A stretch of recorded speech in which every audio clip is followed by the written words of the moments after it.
chimpanzees. Have you heard that in school? Have you ever heard how they came to that number? 98%? We've all just heard it, right? We share 98% of our genome with chimps. Okay, the video I'm about to show you is not from a Kent Hovind or a creationist. It's from somebody who believes in evolution, somebody who believes we came from chimpanzees, but actually acknowledging how we got the 98%. Check this out. When researchers sat down to compare the chimp and human genomes, those single-letter differences were easy to tally, but the big mismatch sections weren't. For example, if a genetic paragraph, thousands of letters long, appears twice in a human scroll, but only once in its chimp counterpart, should that second human copy count as thousands of changes, or just one? And what about identical paragraphs that appear in both genomes, but in different places, or in reverse order, or broken up into pieces? Rather than monkey around with these difficult questions, the researchers simply excluded all the large mismatch sections, a whopping 1.3 billion letters in all, and performed a letter-by-letter comparison on the remaining 2.4 billion, which turned out to be 98.77% identical. So, yes, we share 99% of our DNA with chimps if we ignore 18% of their genome and 25% of ours.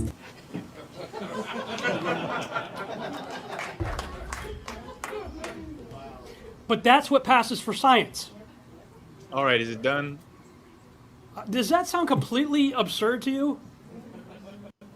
I think Oh it's yeah, done. we just, 1 point whatever 4 billion letters, let's throw those out. Hey, we're 98% the same. What? That's insane. It's done, right? But that's in college level science books being And this guy's passed not off as making any more fact. points.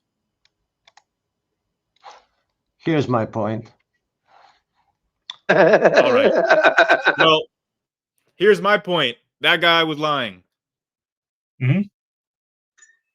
Anything you don't like is a lie, Grayson. No. Just demonstrate. Yeah. If you have evidence that what he said was true, show me the evidence that that's what he said is true.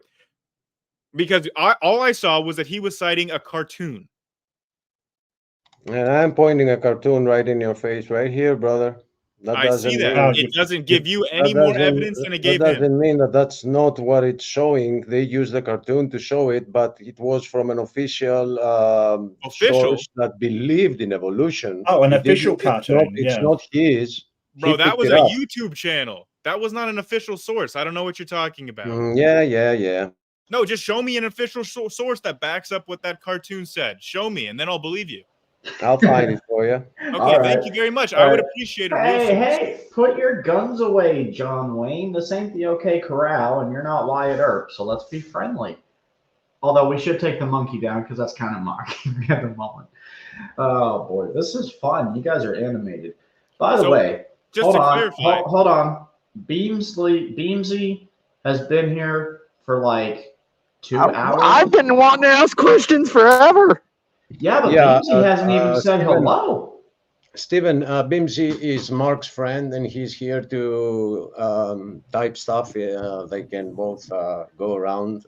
He uses the chat a lot, so if he wants to speak, he can go ahead. But I think Dustin is the one who is patient, because he asked for a question, and I took the floor. But you're the host. All right. Who did you say is up, Mark? No, I said that Bimsy is Mark's friend, and he's been giving him and base theory the things that they are reading. They are in the chat. So I think this is what he's here to do. If he wants to speak, he can go right ahead. But now it's Dustin's turn, I believe. Okay. I'll quickly say hello then. Hello. Hey, Benji. I do have a question, but I don't think it would be much relevant. But I'll let Dustin go. Dustin? Okay. So we don't have a Luca between chimpanzees and humans, do we? Of course we do. What is that Luca? Okay, Luca is a last universal common ancestor. You're just talking about most recent common ancestor, which is an Yeah, MRC most recent common ancestor. I'm learning all kinds of new acronyms and terms today. Thank you, Bryce. Whatever your theory name. Yeah. So are you asking, like, do we have like an actual like fossil of the most recent common ancestor between chimps and humans? No. Well, I mean, I know we don't, or at least that was the latest information that was explained to me. What I'm asking is, what is the ancestor, and how many common ERVs should we expect that ancestor to have with human? Well, we don't have the species like of that ancestor, but it would have the ERVs that chimps and humans share. It would have those in common.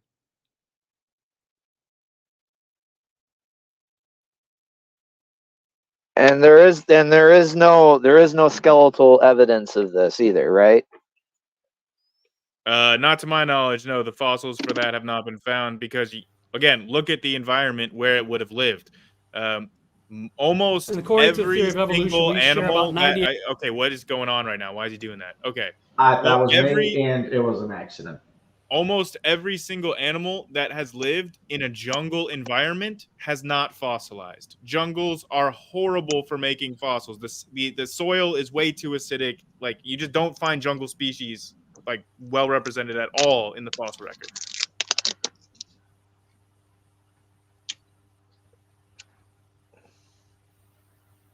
So, but then, like, if we're being honest, right, then your theory is incomplete. Missing link. Yeah, almost every single theory ever is incomplete. Like, gravity is an incomplete theory. Like, basically every theory of all time is incomplete. So I don't know why you think that's a necessary criteria. And again, I don't necessarily think anything, Bryson. I wouldn't even say that the theory itself is like the mechanisms of evolution are not incomplete. If you just want to say we haven't found every single skeleton of every living organism that ever lived, and if we haven't found that, then it's incomplete, I think that's a little silly. Well, no, my question isn't necessarily having to find everyone. What I'm trying to get at here, Grayson, is that this is like a common theme through a lot of your chain. Like for cats, for example, you don't have an ancestor there. Wait. Like mosquitoes. What? Do you mean house cats? Or lions, along that feline. But we do have more basal, like cat. Yeah, we've got the fossils for cats and dogs, like carnivora kind of thing. Like, no, but we don't have the common ancestor, though, do we? But for whatever reason, we're led to believe that Archaeopteryx is an ancestor between lizards and birds. No, why wouldn't it? Well, no, not at all. Lizard and bird ancestor would have been way, way before Archaeopteryx. Okay, Steven, so what would that be then, Bryson? The common ancestor between birds and lizards? Yeah, what would that be? Some kind of like basal, not maybe just after an amniote, like I don't know, an archosaur, maybe a basal archosaur. Is it reasonable for people to be confused about an industry where you guys make up your own terms? No, I mean every industry has their own jargon. all, Like literally all every terms are single made industry. up. All terms are made up. Right. So then the onus would be on the individual to explain them, correct? Yeah. Well, you didn't ask for an explanation for like what an archosaur even All is. right, gentlemen, if I may, I want to try to include Sea Science. I believe he was trying to get back in. And Lupin, feel free to. Yeah. Well, I heard him say Luca, so I. May I play a short 1 minute clip after Sea Science? Yeah. Yeah, I mean, I'm down for whatever. Topic. Sea Science, go ahead, and then he wants to play a 1 minute clip. And then you guys can critique the 1 minute clip. And if you guys have 1 to 1.5 minute clips you want to share, I will share them. Okay, well, I'd hate to use this saying, but I'd say that, you know, Bass and Mark Reed, they're gish galloping a lot, even though that was named after a creationist. They tend to be changing the subject a lot here. I mean, we went from ERV likenesses to total DNA likenesses to now, what are they talking about? Luca. Yeah, Luca, and definitions of terms. You know, I mean, like, Yeah. you didn't even ever answer the ERV question, man. Just to be Like- very clear, all of those topics were brought up by the creationists on this panel. Sure. Yeah, I was about to Okay. say Yeah. that. Well, I mean, Yeah, it was so kind of like the you questions changed the came in subject, though, off of afterwards, the and they were questions. brought up by everybody else, not us. So I don't see how we're gish galloping if we're responding to questions that Well, change okay, topic. so then this whole conversation's a gish gallop thing because it's not very honed in That's any not what a real gish gallop direction. is. Yeah, no, I do. Well, It's you're when saying you that, hey, bounce this around to a bunch of conversation different has topics, multiple man. topics. Well, Gish you're saying gallop the is conversation. Well, you're saying that the conversation's got regardless of your multiple gish galloping, topics. regardless of your alleged gish gallops. All right. Okay, regardless of that, what about that ERV question, Mark? All right, Mark and Mark alone. What about it? Well, I mean, are you going to answer it? What, If there are that only there's, 208 ERV sites exact, that are like exact ones, yeah. But we do okay. share the so you're sort of attaching this like to those 208. What I'm talking about is it's 208 that are exactly the freaking same. Well, it's not even exactly the freaking same. They're just alike. And they're just sections of genes. Oh, can you show me just that? Sections of genes. So what you have here is a situation. No. The other ones are sections of genes. Can I respond to you, Mark? What you have here is a situation where you believe that 208 alike sections between humans and chimps prove a recent common ancestry, but you're ignoring the fact that there's tens of thousands of others that do not share an exact match and kind of prove that they don't share a recent common ancestry. And considering the fact that the way ERVs insert themselves into the genome is through infection, you believe, at least some of them, and probably these ones, because they're in the same exact spot as in other species, and there's interspecies viruses. You know, so like more animals, different species of animals can get the same virus infection, and then they're attached to about the same area, right? Or you'd find the same section that matches the virus itself, and that's why they have preference sites. So, with the idea and you knowing that there's a reason for these preference sites, and you knowing that there's such a lack of like ERV sites in total, why would you believe a recent common ancestry? You finished gish galloping there? So that's a gish gallop when you go on to, like, you know, No, it's the a single amount and the question, preference Mark. It's sites. not a gish Excuse me. Then when you go on to you know, sort of these preference things, then you go on to something else. That's what we call a gish gallop. So thanks for demonstrating what not to do. Okay, so I never added the word like. I never said that. I never claimed that. That's you straw manning my position, and that's just a straw man argument. So you're trying to say, hey, it's 208 that like, when I made it quite clear they're exact, and the rest are alike but not exact. But they share 208 that are exactly the same. And even though, and you bring up this thing of you know, okay, well, you know, if you're a sick of gish gallop, I can say seaside stutter maybe, or seaside stampede. How about that? Seaside stampede thing. Then, like, so I've already said, hey, even though it does have preferential sites, it doesn't reduce the odds to being ridiculously impossible. Nothing you've done has addressed that, because you've conceded that there are still tons of sites that like too many sites that it can infect to simply be a random infection. That is absolutely clear. So that doesn't solve your problem, because if a exogenous retrovirus infected both a chimpanzee and a human, what we would absolutely expect in one of instance of that occurring is them being in different places. That's for one instance. Anything over 10 is just a statistical impossibility for the same virus to infect in the same spot in the genome out of all of those preferential sites. And for 208 to 208 to do that is just impossible. Can I? You got me there? Go ahead, Chief. All right, so basically, my response to you now is that yours is a misconception, because you believe and you're stating that all the rest of the ERVs are alike, but only 208 are exactly alike. That's not the case.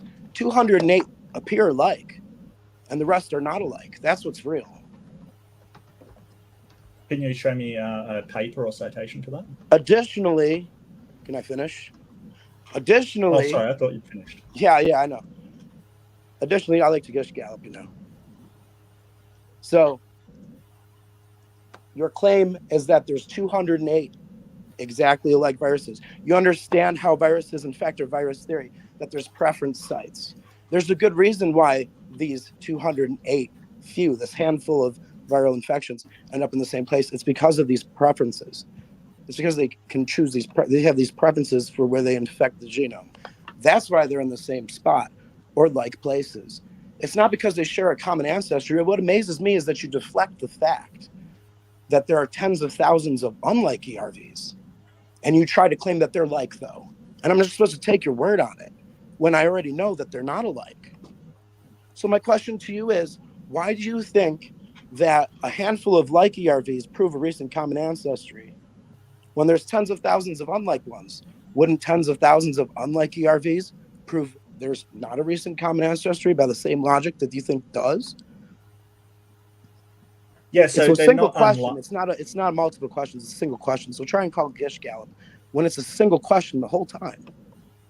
Yeah, so it doesn't really matter. But you can. I've asked for a citation for this claim that you've said they're completely unlike, and you've just ignored it. You've run away. You've basically been an absolute coward and not actually produced anything, which is great. That means I can just ignore your assertions. And so, like I said, this has already been asked and answered, because you've said, hey, what are the doesn't all of these ones? No, it doesn't. Because the whole point is what doesn't, Mark?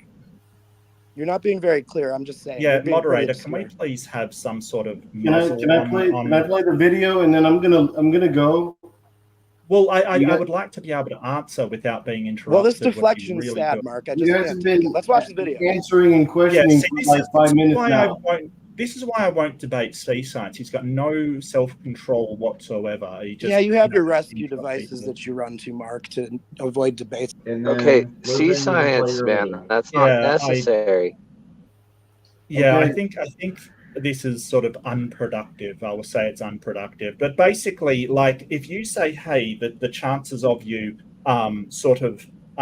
doing this event is so low to be impossible, and it under the description that you've provided, yet the evolutionary description can account for how that can happen without that probability, that if a common ancestor got infected, it would be at the same site with the same virus every single time, because if they had a common ancestor, it endogenizes, and that's passed to both lineages, right? There's no probability problem there. Even if it happens once, you still have the probability against you. It doesn't matter how many times, if it doesn't happen exactly millions of times are completely identical, then it's not the same thing.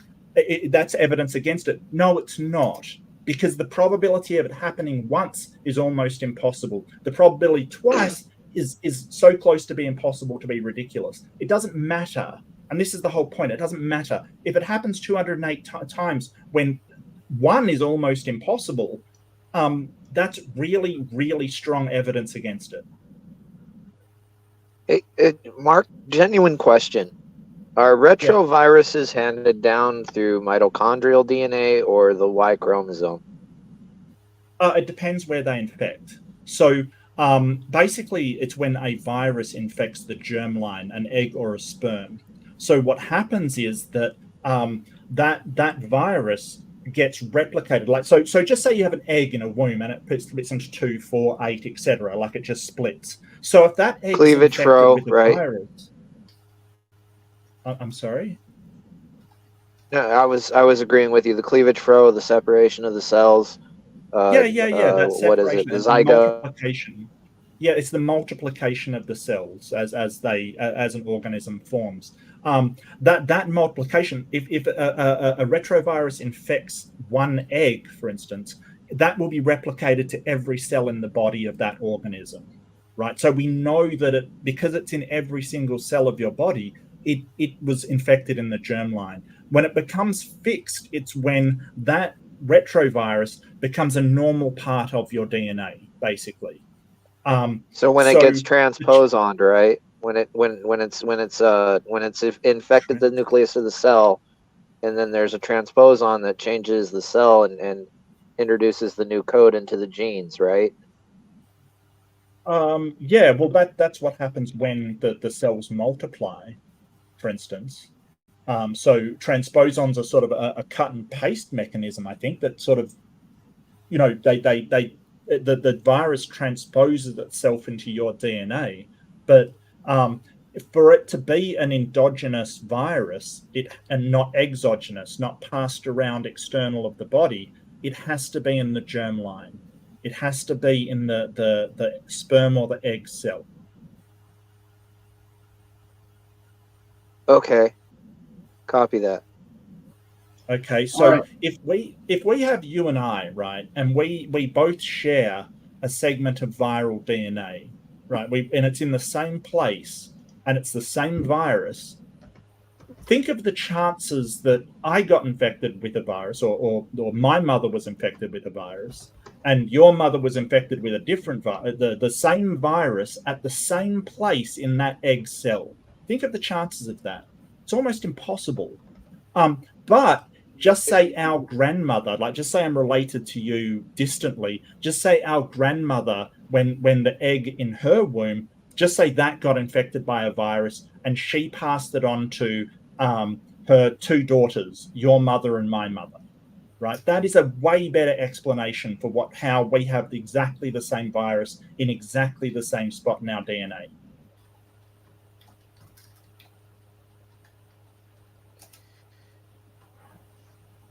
So what's up with this video here? Yes, can I play don't this, know. please? Well, Go ahead, Luke. Yeah. I want to. It's a minute. He's been waiting. It's a minute. 60 seconds. Yeah. Okay. And by the way, I'll stay for it, I've but had, I'm like- not really into watching videos. But I don't really like long videos either, but short videos I don't mind. It's a If 1 like minute under clip. a minute and a half or 2 minutes, I'm good. Go ahead. As long as it's Yeah, the last by video. the way, I've had 4 questions. I never got to answer, so if anybody didn't get a chance to answer or ask any questions, don't feel left out. We've had a lot of. Do you want to ask your questions? Because I mean, you can. No, they were for Dr. Dino, but it's okay. I mean, Here, I'll just play this Dr. Dino is here. I just haven't let him in yet because I'm pondering shutting it down soon. We've been going for 4 hours and 8 minutes. Well, you'll like this video for the last clip here. Go Here we ahead, go. play this.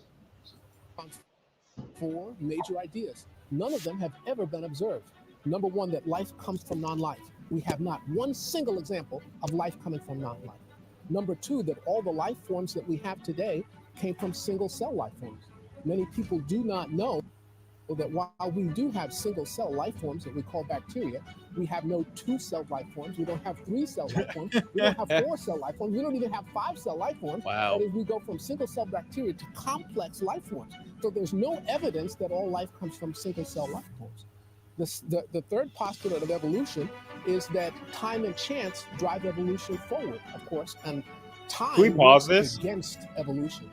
I'm The noting chance it down. of one Just make notes. simple Yeah, make notes. protein coming together by accident is a very big number.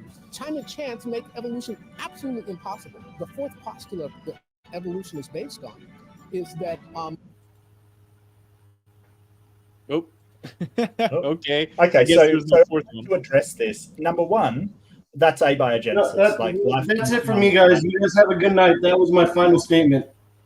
All Have a right, good we night. had a good show. Sure you don't Guys, have come something back. better, Lupin? Are you sure you want to end on that one?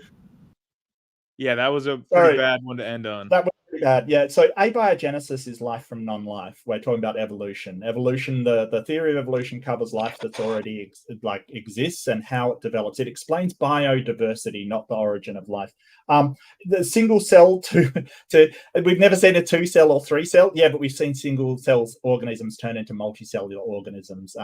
Cladomonas reinhardti is the algae that turns from a single cell into a multicellular organism. It doesn't have to stop at 2 or 3. A sort of colony can actually become a multicellular organism. And that brings me to the third point: time and chance. No, it's time, chance, and a various number of other selection methods, including non-random selection, like sexual selection and things like that, natural selection, recombination of genes. It also includes gene flow or what's it called, Grayson? The random chance kind of selection.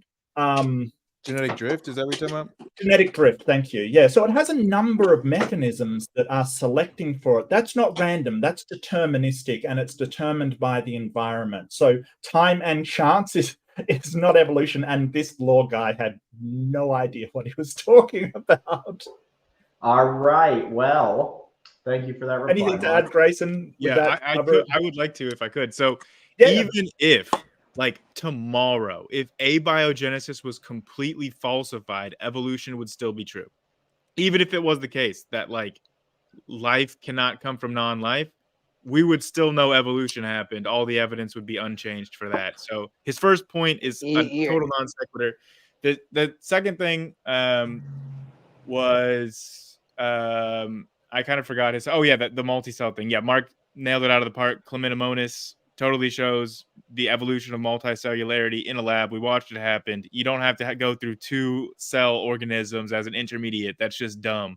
And then the third thing, because we didn't hear the fourth one because it got cut off. The third thing was that his probability calculations are just completely wrong. Like, the mechanism that he's thinking that these things evolved from to, like, he's just not doing probability calculations correctly. The mechanism that he's calculating the probability of is not evolution. It's just like throwing a bunch of parts together and expecting to get like a coherent functional thing at the end of it. That's not evolution. That's not how any of this works. His math is dumb. So, do you guys have any future predictions? Like, I mean, aside from people are going to get taller, which in my purview doesn't make any sense, but why? Well, because men have come through certain areas where we've been taller, and then there are certain areas where men come from where they're shorter. I mean, yeah. Do you understand as a whole of a species that you can take an average, and that average can get taller over time? You get that, right?